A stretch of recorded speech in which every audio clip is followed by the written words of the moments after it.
Welcome to my domain. It's very nice to meet you. Whoa, whoa, whoa, whoa. Given most of the advertising that I'd seen for this movie over the years, having not seen it, I thought it was going to be a very dark and creepy and weird movie the whole time. Turns out weird was the only true assumption, because this movie in reality is actually very colorful and lighthearted for most of the film, and is basically just a quirky comedy with darker tones here and there.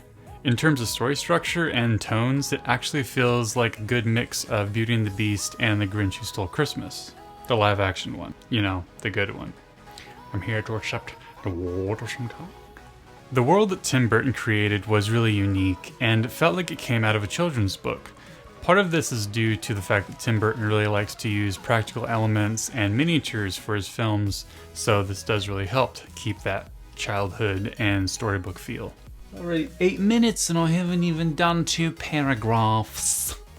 Oh no. And just based off of the first few shots, this movie proves that an immense amount of work went into the production design. It's all super unique and stylized, both in the lighter and darker tones of the film, and really helped give it that tone and nostalgic movie that it's really going for. Nostalgic feeling.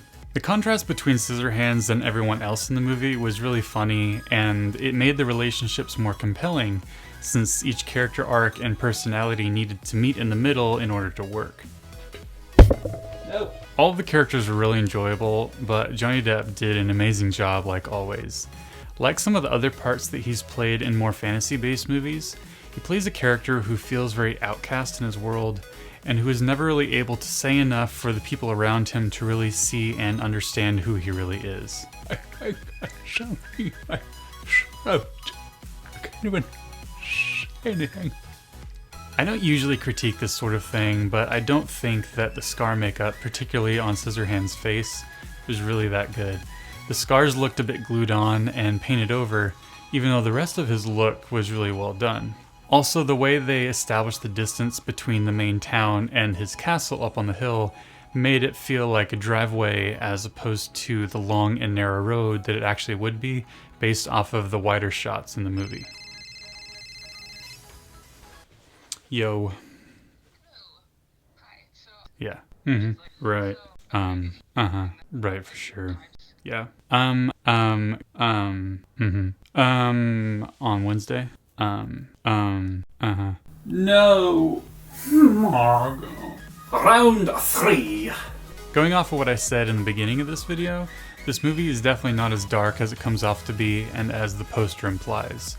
However, it does still have some language and a little bit of violence and a few sexual references, as well as a scene that I would probably skip, even though it's not too provocative and nothing really happens. In terms of an age group that I would recommend this for, I'd say maybe 13 or 14 and up would be fine. They're going to miss some of the sexual references, but maybe the darker tones could be a little bit intense, you know, based off your child. And that's it for this review. If you're interested in more reviews, go ahead and check out my Instagram, where I will periodically post slightly abridged reviews for this and other movies that aren't on this channel. And for those of you who want to know more about the specific contents of this film, I have the links for the Common Sense Media reviews as well as the Parent's Guide for IMDb down below. So if you feel inclined, please like this video, go ahead and subscribe if you haven't already, maybe hit the bell icon if you want to get notified when the next video comes out, and I'll see you in the next one.